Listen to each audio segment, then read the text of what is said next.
Pour éviter les crevaisons, les automobilistes doivent slalomer entre les nids de poules qui, à certains endroits, ressemblent davantage à des cratères volcaniques.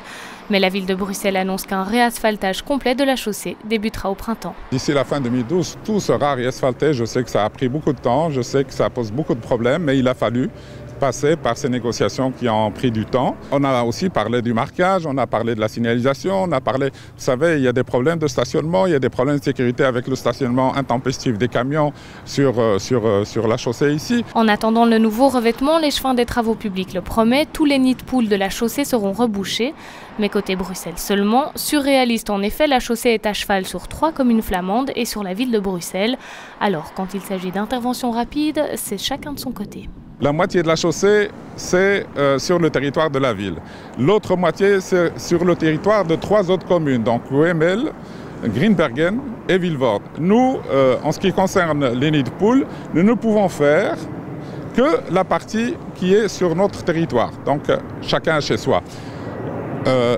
C'est vrai que ça paraît un petit peu comique, mais c'est comme ça. Comique pas tant que ça pour les usagers qui empruntent fréquemment cette artère importante. Elle est toujours en mauvais état et bon, il y a beaucoup de gens qui cassent leurs pneus, leurs jantes.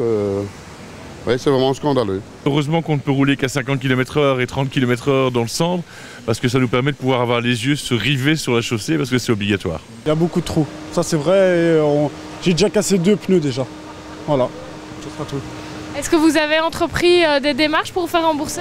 Non, ça prend trop de temps et voilà, je préfère le faire moi-même et ça plus directement. Voilà. Trop compliqué, trop long, peu d'automobilistes enregistrent une demande d'indemnisation pour des dégâts occasionnés à cause de la dégradation de la voirie.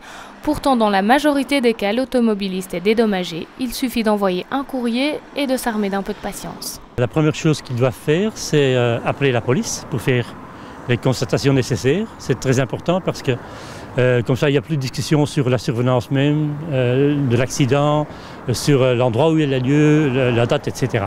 Il arrive souvent que les tribunaux donnent raison à l'automobiliste.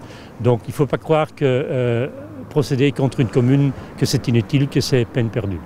Le réasphaltage débutera au printemps sur le tronçon entre l'A12 et l'allée des Moutons.